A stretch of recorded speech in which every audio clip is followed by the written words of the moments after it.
नमस्कार मित्रांनो, प्रसाद कम्प्युटरच्या या यूट्यूब चॅनलमध्ये पुन्हा आपलं एकदा स्वागत आहे.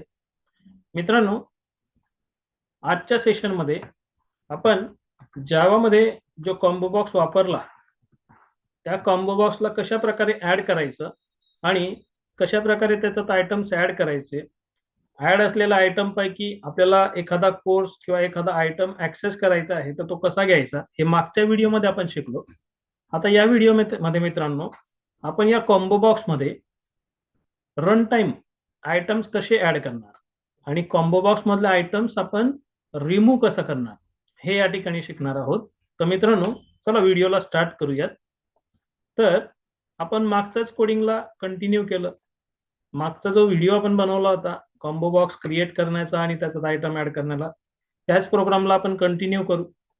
आपल्याला काही प्रॉब्लेम असेल, अजून तो व्हिडिओ आपण बघितला नसेल तर कृपया बघा आणि मग हे रन टाइम आयटम ऍड करण्याचं आणि टेक्स्ट बॉक्स किंवा रिमूव्ह करण्याचा कन्सेप्ट आपण समजू शकतो.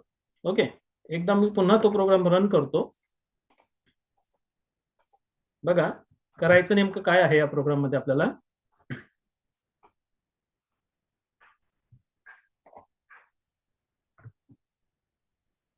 हा जो कॉम्बो बॉक्स आपण बनवला आहे, या कॉम्बो बॉक्सच्या वरती आपण एक टेक्स्ट बॉक्स बनवणार आणि इथे एक ऍड नावाचं बटन राहील आणि ज्या वेळेस आपण ऍड बटनला क्लिक करू तर कॉम्बो बॉक्स मध्ये जे काही कोर्स नेम असेल ते या कॉम्बो बॉक्स मध्ये ऍड झालं पाहिजे, असं आपल्याला प्रोग्रामिंग करायचं आहे.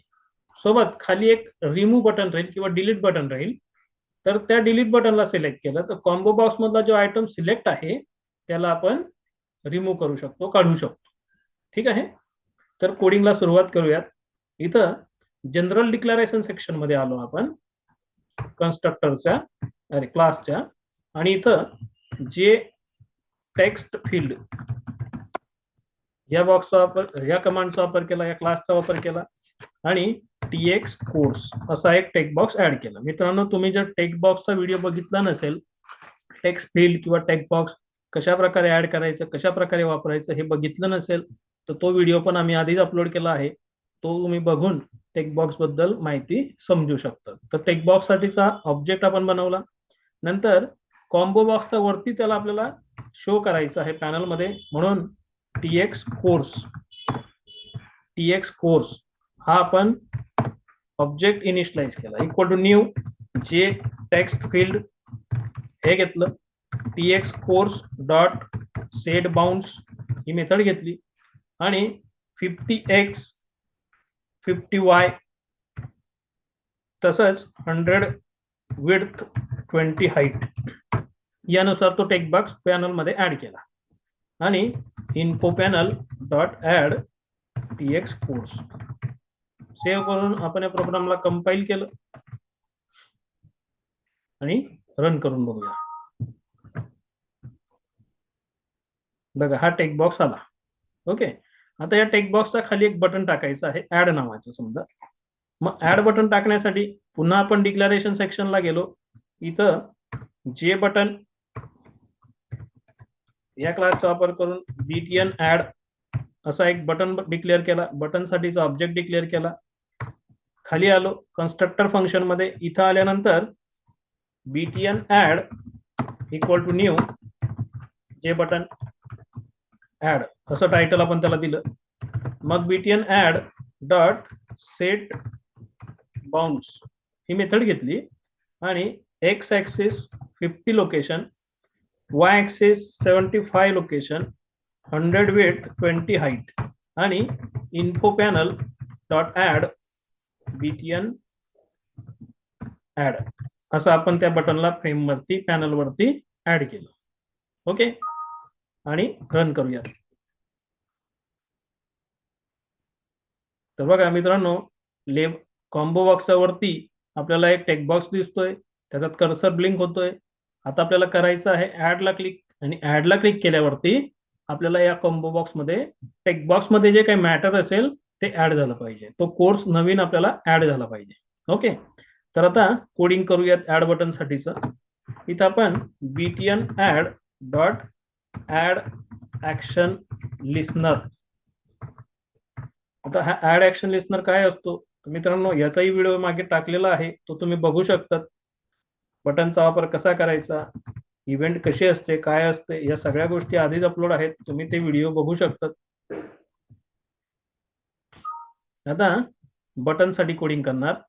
तर बटन साठी कोडिंग करण्यासाठी if E dot get source equal equal btn add action perform method मध्ये दुसरा इव्हेंट आपण सेट करत आहोत.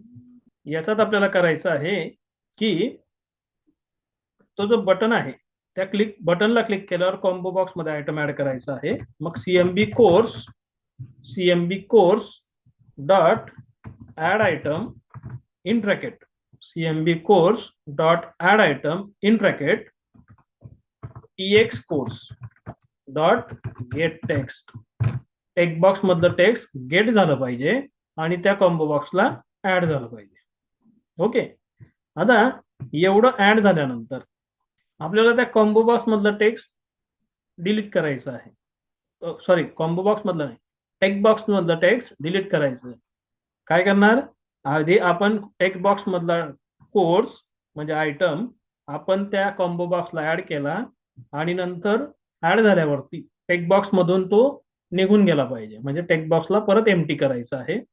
मग त्यासाठी इथं TX course dot set text in bracket double quote, म्हणजे टेक्स्ट बॉक्स मधलं कंटेंट कॉम्बो बॉक्स मध्ये ऍड होईल आणि टेक्स्ट बॉक्सला एम्प्टी करेल आणि कर्सर पुन्हा त्या टेक्स्ट बॉक्स मध्ये ऍड झाला पाहिजे. त्यासाठी टीएक्स कोर्स डॉट रिक्वेस्ट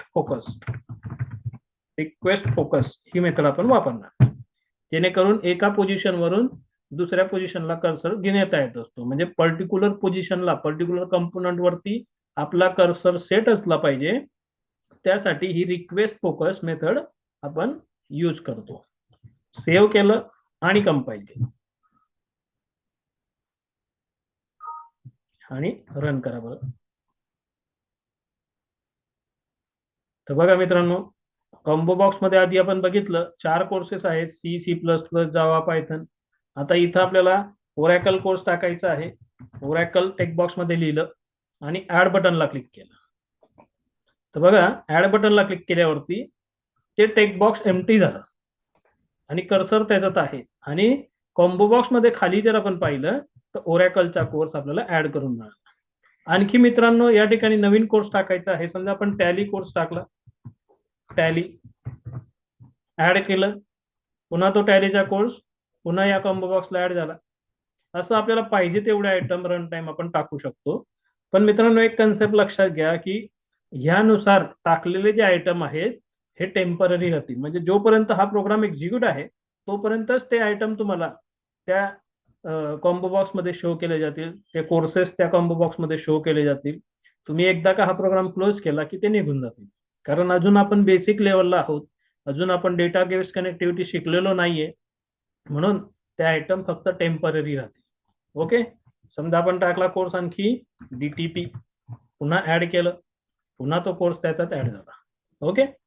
आता मित्रांनो, हा ऍड आयटम करण्याचा कन्सेप्ट झाला. टेक्स्ट बॉक्स मधून कंटेंट कॉम्बो बॉक्सला कसे ऍड करायचे ते आपण बघितलं. आता कॉम्बो बॉक्सला जे कंटेंट आहे तो रिमूव्ह करायचा आहे, आपल्याला काढून टाकायचा आहे, डिलीट करायचा आहे सिलेक्टेड आयटम. मग त्याच्यासाठी पुन्हा आपण एक बटन तयार करणार. BTN ऍडच्या बाजूलाच डिक्लेरेशन सेक्शन मध्ये BTN रिमूव्ह हे एक बटन आपण बनवलं. ओके. रिमूव्ह बटन डिक्लेअर केल्यानंतर त्याला खाली आपण इनिशियलाइज करा.